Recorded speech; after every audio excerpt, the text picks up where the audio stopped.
Bev again with another video. Have you been working out really hard in the gym or exercising and your results are kind of spotty? It might be because you're highly acidic, okay? Let's talk about that. Weight loss versus blood pH. First of all, what is pH?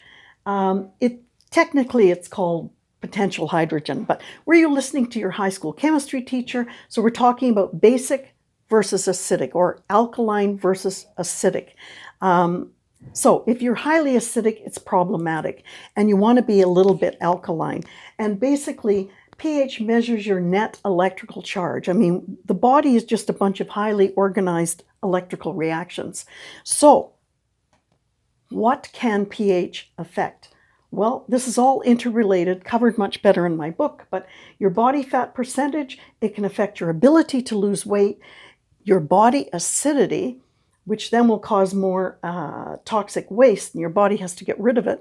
And if it can't get rid of it, it just sends to fat cells, and if you don't have enough fat cells, it makes more. And it will affect the amount of oxygen delivered to your cells, and you need oxygen to break down fatty acids or fat. And your insulin efficiency can be affected, and you don't want to screw around with that. So how can you measure your pH level? Well, you can go to the doctor and ask for a blood test.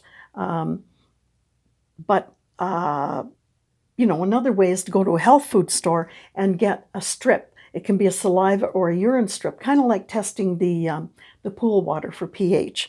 Now, you're testing alkaline level. So if you're going to do it through the doctor test, optimal blood alkalinity is above the neutral 7, so 7.2 to 7.4. If you're going to use these strips, it falls down to 6.6 to 6.8, and that's because of the protein in the solution. But it means that your blood is higher, okay? Now, what are the diet rules? Because you can affect if you're acidic, you can bring it down to a more optimal level so you don't have problem losing this weight by eating differently. These are acid-forming foods, processed and junk foods, hydrogenated vegetable oils because they have a lot of omega-6, high fructose corn syrup. You may think you're avoiding it, but it can have many different names. For example, fructose syrup, which sounds kind of good, right? MSG, you may think is not around anymore. It has been renamed by the food industry hydrolyzed plant protein or veggie protein. Not good. Trans fats, well, solid fat, liquor, smoking, and sugar. So I'm not saying to avoid this all the time, but no more than 25% of your diet all combined, okay? Now, if you want to control your fat loss and your weight loss, think about your potential hydrogen. See you in the next video. Bye for now.